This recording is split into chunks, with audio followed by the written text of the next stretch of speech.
What's going on, y'all? It's your girl back again with another video for y'all. This video today is going to be more like a podcast setting video without the mics. But yeah, it's more like a podcast type vibe video, but you know, it's posted on YouTube, so it's still a YouTube video. So so it's more like a podcast. We just wanted to give y'all a heads up. And as y'all can see in today's title, we are going to be talking about experiencing or mourning the loss of our parents. And before we get started, you already know what to do. Like, comment, subscribe, give us your feedback, tell a friend to tell a friend. Don't forget about us, show us love. We putting all this content out here not only for ourselves but for you guys as well. So hey, show us some love, like, comment, and subscribe. And we really hope that you enjoy today's video / podcast today. Now, just a disclaimer, this video obviously is very deep and very emotional for the both of us. We went back and forth on whether we were gonna actually post this video or not, but we felt like this is something that could really help somebody out there that's also experiencing the same things that we've experienced. So this is gonna be very emotional. If you see some tears, if you see a lot of deep stuff, it's obviously a deep conversation, a deep topic, and obviously, of course, it's dear to our hearts with our parents up above. So before we get started as well, I think me and you should probably take just a moment of silence just for our parents and just kind of give them that respect that they deserve in this moment. And as you can see, Cassie is already crying. So yeah, it's something that we both are willing to talk about and share with you guys because it's something that we believe in and this could really help somebody out there. So we'll take a moment of silence and yeah.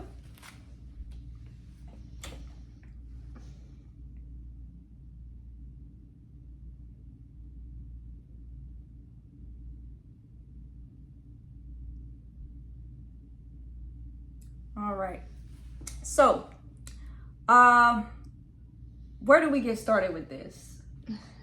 Where do you even start? So let's I'm looking over my notes. If y'all see me looking down, it's because I'm looking at some of the notes that I wrote down. But you doing okay, Cassie? Are you gonna be able to get through this video? Yeah, I don't know. We haven't even started and I start crying. I know. So basically, we're gonna jump into kind of like how everything went down. So I guess you want me to start first? Yeah. I'll start first on my mom. So my mother passed away in 2020. She passed away from breast cancer. And as you guys know, 2020 obviously was a very, very, very stressful, chaotic, crazy year for all of us with COVID going on and a lot of the things that were happening in the news and in the world, and with people getting sick and people dying and just us having to wear masks everywhere we went. We thought the world was ending. Like, it was so many things going on. And during that time, my mom she was diagnosed with breast cancer back in, I don't know the exact date, but I know it was in, I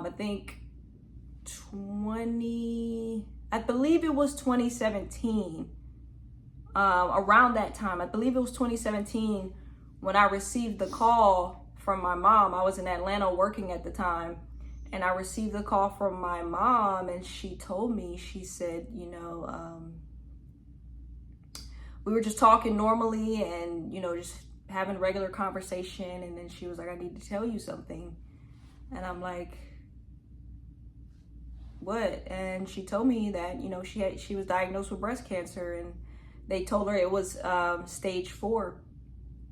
And during the time when I heard the news, it wasn't necessarily a big shocker, but it was at the same time, because even though years before my mom did tell me that she had a lump in her breast, so I was aware that something was wrong.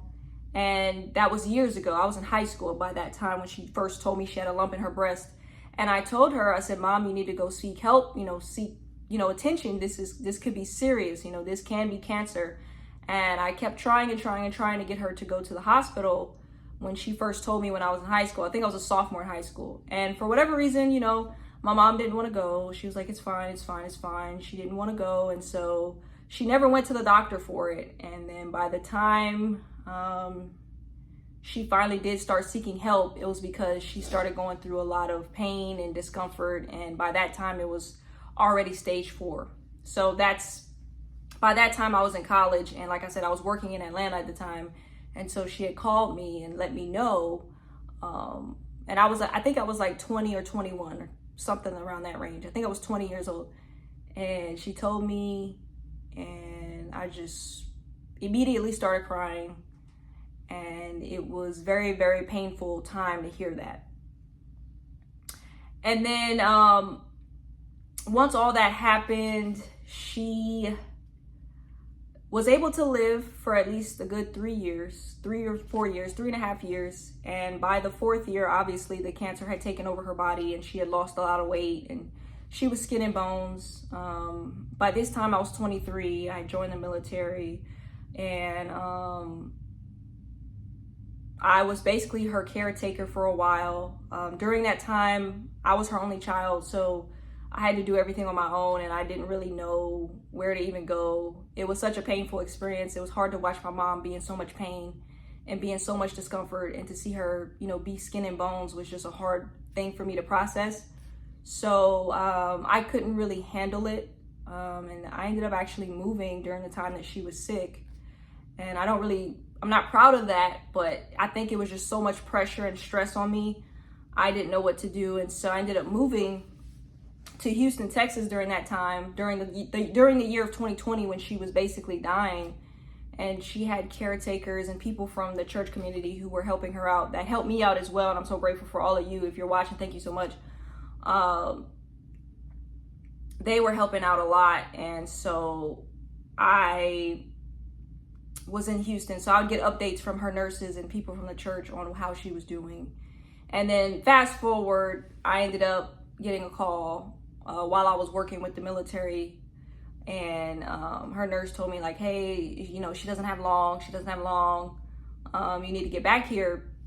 And so I went back home from my job. I had to leave military work because I told them, I said, hey, look, my mom's dying, like, you guys can't keep me away from my family and my sick mother that's dying. And so I went back home, and I got to spend my last few days with her. She lived for about 4 days. She passed away in the hospital, and I was right there by her side. She actually passed maybe like I think 30 minutes to an hour. I think it was about 30 minutes after I left the hospital room. I was in the hospital room with her. I spent 2 nights with her there, and then that 3rd day I had to get up and go to work. So I left, and that 30 minutes after I left, I got a call saying that she passed. So I think, and I feel like in my heart, she held on until I left. I feel like she held on to me until I left. But yeah, so that's basically my story of how that happened with my mom. That's just a backstory of how everything went down. That she did pass away from breast cancer in 2020. I'm getting emotional. I'm getting choked up right now. But can you let them know, like, your backstory of how your dad passed? You don't have to go into detail if you don't want to, but, you know, just kind of let them know what he had and how that all went down for you. Yeah. So let me take it way back to like when I was in 8th grade, because that's kind of when everything kind of started in a way. Mm-hmm. So in 8th grade, he had a stroke. So he was in the hospital for like 3 months. He couldn't walk. He couldn't really, like, he couldn't really, like, his left side, I don't even know if it was right, I think it was left, was like, he couldn't, like, pick anything up. He, like, kind of lost everything. So that's kind of where, like, the medical stuff started. And then he eventually, you know, got out, was in, like, a nursing home. And then when he was in the nursing home, he would have to go, like, he would have different like medical stuff that would happen. So he would have to go like back to the hospital and then back to the nursing home and just kind of stay there. And then I get a call. Well, I think it was my brother. Someone told me, like, whatever. But we get a call that he's in the hospital. This was in 2020. And we go to the hospital, and he hadn't been, like, feeling good. It was, like, pneumonia or, like, something with, his lungs and everything. He had pneumonia or whatever. And then I'm trying to say it, like, kind of fast, the story, because it's, like, it's just a lot, and I don't like to talk about it, but, so we went, and the doctor came in and said they weren't really worried about the pneumonia so much. They were more worried about, he was diabetic, and he had, like, scraped the back of his, like, ankle with his wheelchair, or whatever, like, I think, it's, like, I kind of blacked out, so things could be, like, a little bit off. But that's what I remember. And then I think it was like, it must have been cut open or something because it was like infected. And basically it got into his bloodstream. And then like a month later, he passed away. And yeah. So that's a little bit of Cassie's backstory of how her father passed away. And so your father passed of basically an infection. It's like called sepsis, something like that. It's like, I think I'm saying on a C. It's like, I don't know. I don't want to say it wrong, but it's like called like sepsis. Which is?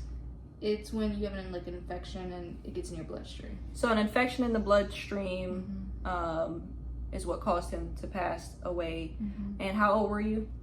I was 20. You were 20 years old? So she was 20 years old when her father passed away. I was 23 years old when my mother passed away. Like I said, I was my mom's only child, so a lot of all the burden had to fall on me, all the financials, everything else. I had to try to figure all that out. But thankfully I did, like I said, have people that were a part of my mom's life that were very supportive, and like I said, shout out to y'all if y'all are watching this video, that did help me through that situation. So I wasn't alone, but I'm saying, like, I was her only child, so I had to kind of figure out what to even do. And so I was 23. I didn't know anything about funeral arrangements and setting up for, at 23 years old, you're not prepared to experience your parent dying, you know, so I didn't know what to do. So I just had to rely on the elders and the people above me that had experienced these things and knew about these things to get me through that. So that's how I got through that. And for you, you have siblings? Yeah, I have a twin brother and an older brother. And I feel like my older brother, he did most of that kind of, like, he took, like, he was the lead of it. And then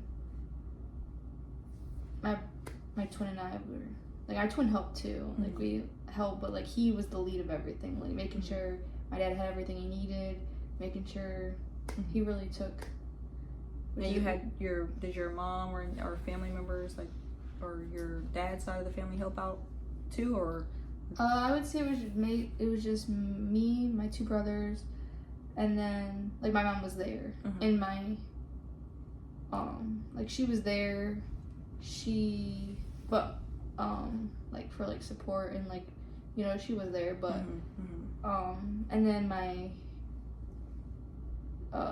but she was kind of, like, I don't know, she was there, but she was like a support. It's hard for her too. Yeah, so right. She was kind of, and she lost her dad, so it was, she was just trying to, like, maybe like, yeah, I get what you're saying. I don't know how to. Yeah, she was support system. Yeah, she was. And my, actually the day my dad passed, my Aunt Tracy came, to where he was staying at, like, an assisted living, and was kind of there because,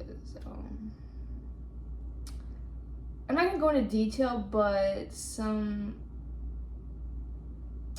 I don't know how to say it without, basically, when you have to wait for the certain people to come and remove his body. So she came because we had to wait like a couple hours. Like he was just laying there, and then when they came, like some other stuff happened. That was kind of traumatizing. But yeah. So she was kind of there and helped out that day. Okay, and so yeah, like I said, you know, when you're younger and you're experiencing death of any kind, especially, you know, your parents and you're young yourself, it's obviously an experience that you're not prepared for, and it changes everything. It changes your whole world, and it really puts a lot of things into perspective. And so that's just some of the ways that actually me and Cassie were able to connect, because when we first met each other, obviously when you get to know somebody, y'all talk about things. And so I had mentioned to her my mom passed, and then she let me know that her father had passed, and we bonded and connected a lot over that when we first met. And it's nice to have somebody that can relate to you in some way, shape, or form. And us experiencing the loss of our parents, and the loss of our parents was like, your dad passed in what, March 2020. March 2020. Mm-hmm. Okay, and then my mom passed in October of 2020. So it was only a few 8 months apart. Yeah, 7-8 months apart between her father passing and then my mom passing. So it was actually pretty close of our parents passing. So we had both had that experience, and so we were able to really connect and bond a lot on that situation. It really brought us closer. So yeah, and I want to kind of jump into some of the questions that I have just for her and for me to answer, just to kind of help you guys out with this. So how did you process and get through? I know obviously this is something that's going to always forever have some type of effect on us, of course, but how were you able to move forward after the death of your father? I would say probably just being around family and knowing that my other siblings were going through it too and I wasn't alone. I think also it's like I feel like I blacked out a little bit because there's like stuff that's like I just remember like after the funeral, like my heart was just like aching, like I felt like I had a bruise on my heart. I told my mom that, and she just like talked to me and just wanted to make sure I didn't like, you know, get like depressed or anything. Mm-hmm. I just think being around family just helped. Yeah, that's really all I can say. No, that's a good thing. Family is important. That's important. A good support system is important, and I would agree with that. For me, I don't really, you know, a lot of my family members are all across the world, so it's not like we're all close together. So a lot of the times, you know, the people I come across in my life usually become my family. So for me, as for Cassie, what helped me through was just having a solid support system from where my mom came from. My mom was a part of a big church community, and so having them by my side through that process was really, really helpful. They're considered family to me. I love them, they love me, and a lot of them have been there for me since I was a child, and they're like my second moms, second dads. And they say it takes a village to raise a child, and I definitely grew up with a village by my side. And I know still to this day, even if we don't speak, even if I don't talk to them, I know deep down inside these people are still by my side, and I'm still by their side. So having a support system of my mom's friends and her community, and our community was really what helped me through. And that's basically family, like Cassie said. Close family and close friends was the key to kind of helping us get through that. And I know for me, I kind of had to grieve a little bit. I stayed away from people and everything. I just stayed in my mom's apartment after she passed for a few months, but I stayed in the apartment for about a month, and I didn't go anywhere and I didn't do anything, and I just grieved. I just grieved it. I felt my pain. And sometimes that's what you have to do. You have to just sit and feel the pain. Don't run from the pain. Feel it. Allow yourself time to feel the pain. You have to. And so I gave myself that moment to feel and mourn the death of my mom. And that whole month, like I said, I took the time to sulk, to feel it, to cry it out, to expect what's going to happen next is that I'm not going to have my mom here physically. I'll have her in spirit, but she won't be here physically. So mentally prepare myself for life without my mom here on earth. And I took it all in and I processed it. And that's what really helped me a lot too. Because once I left, once that month was over, it was time for me to continue to move forward. I know my mom, and just like Cassie's dad, that's what they want for us. They want us to continue to move forward. If you're watching this and you've lost a parent, no matter how old you are, but especially if you're younger, if you lost your parent at a young age, they want you to move forward. They don't want you to sit around and feel sad all day or be depressed. They want you to feel the pain for a while, get yourself together mentally, and then move forward and do the best you can to make them proud while you're here on this earth. You know what I'm saying? So that's what I did, and that's what helped me. So what advice would you give to someone that is experiencing the loss of their parent, especially if they're around the same age as us, 21, 22, 23, in their early 20s, younger, middle-aged 20s, going through this experience? I would just say, if you need to take time and like just sit within yourself and just kind of grieve and feel it, do that. And take as long as you can, but also surround yourself with people that are gonna, like family and friends, that are just gonna help kind of get your mind off things a little bit. I know it's always gonna be there, and just kind of uplift your spirits. I would say that helps a lot. Because for me, I feel like I thought I would take a moment and like grieve it, but I think I just had everyone like around me, and I think that helped, because I know when you're by yourself sometimes you can get in a dark place. So I just like surround myself and just continue to just take each day one step at a time and pray and just journal. Yeah, that's good. I think that's the biggest thing of all of this. That's the biggest key of everything that you just said is if you're a believer in God, yes, please, please, God is the answer. It's praying, it's talking to him, because he's the only way you can get through this, or through any situation, you know what I'm saying? So definitely that's a big one. Reading, meditating, praying to God, putting God first, and allowing him to help you through that situation I definitely agree, is key. That would be my advice, definitely praying, meditating, talking to God, and getting closer to him each and every day. And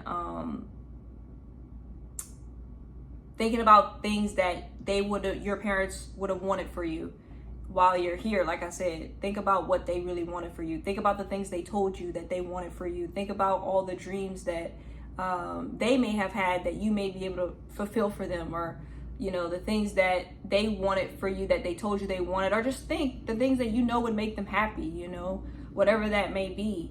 Go out and do things that will make them proud, and that is how you can feel better about the situation, and look at it as an opportunity, and not as a way to go left, but as a way to go right, and a way to stay on the right path.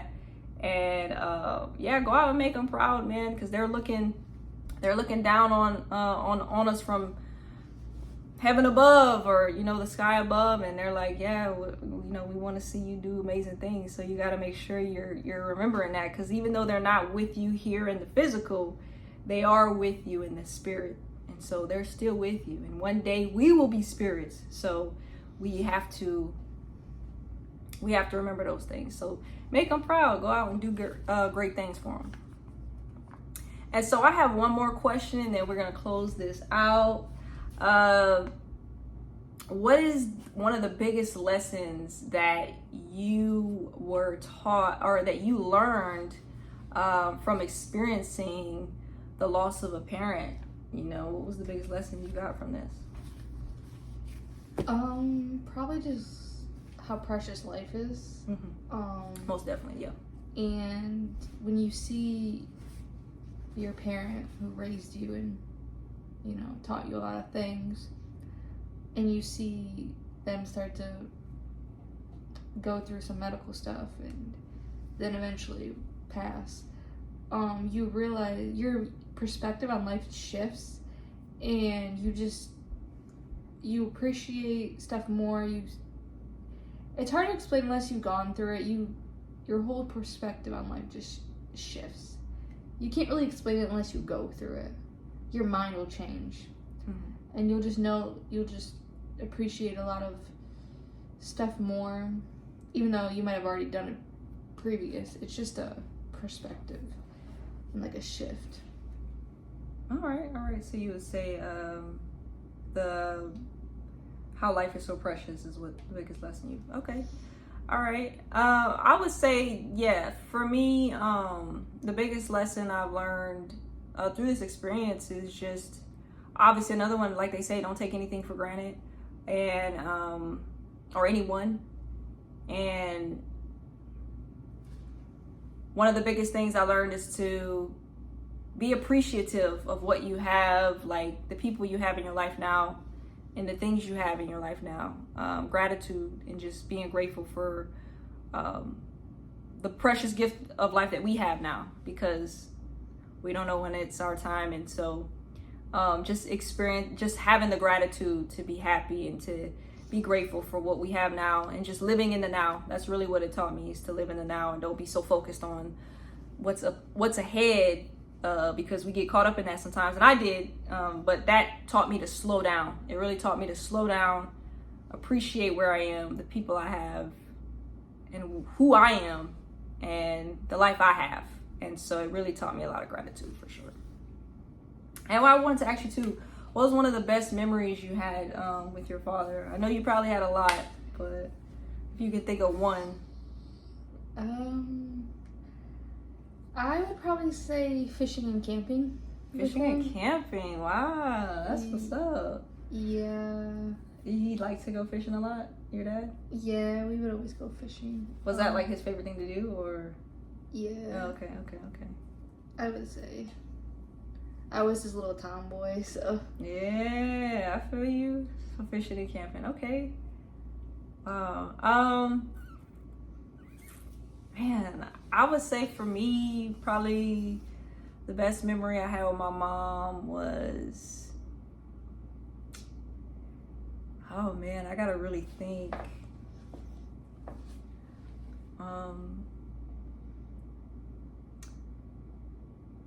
I just remember this time when my mom, we were watching, I think I told you this before, and I thought it was like just the best moment we had together. And I don't know. We were watching a movie, and you ever seen the movie? Oh, it's called 17 Again. 17 Again with Zac Efron, and there's a scene in the movie in 17 Again where the boy, like, I guess he was the son of Zac, and but Zac is like 17 again, so it's like they're friends, but it's really his dad. If y'all watch the movie, y'all know what I'm talking about. It's his dad, but it's really his friend, because he doesn't know that's his dad, because his dad is 17 again. So Zac is with his son, and they're at a party, and the son is trying to holler at this girl, and the girl, like, he got nervous. He got nervous around the girl, and he was trying to hold a conversation with her, and he told her, like, yeah, you look like my dead dog. And my mom thought that was the funniest thing in the world. My mom was crying, laughing. I ain't never seen my mom laugh that hard, like, out of all the years. I don't know how old I was at that time. I think I was like 14, 15, something like that. And I ain't never seen my mom laugh so hard at anything. Like, my mom laughed, but never like a real hardcore laugh, like crying. She was crying. And she thought that was the funniest thing. She was like, he said, they look like my dead dog. you look like my dead dog. She just could not get over that, and she always wanted to watch that one scene. Like, she'd be like, yeah, you remember that movie where that boy said that girl looked like his dead dog? And I just thought it was so funny that she thought it was so funny. That was the hardest I ever seen my mom laugh. So I think that moment right there is like legendary. That's the most legendary moment I had with my mom. I love that moment. So yeah, it's the best memory I have with her. I'm pretty sure there's other ones I can't think of, but yeah, that's the one I vividly remember, and I'll always take that one with me to the grave. So yeah, y'all, we are so happy and so grateful we were able to get through this video without too many stops or too many emotional cries. But obviously it's for a good cause. It's for our parents, and we're so grateful for them and everything they've done for us and how far we've come. And it's just blessed. We're just blessed, and we love them. We love y'all. And yeah, like I said, like, comment, subscribe, and we hope this helped somebody out there watching this video that is going through this experience, or that has gone through this experience and needed some guidance. We wanted to just share with y'all how we got through it and how we continue the process of getting through it. And we'll always, forever and ever, have our moments of sadness and grief, but we are continuing to strive to be better and do what we can to make them proud as much as possible. So y'all obviously just strive to do the same. So peace. You got anything else you want to tell them, Cass? Alrighty. Well, we love y'all. Y'all take care.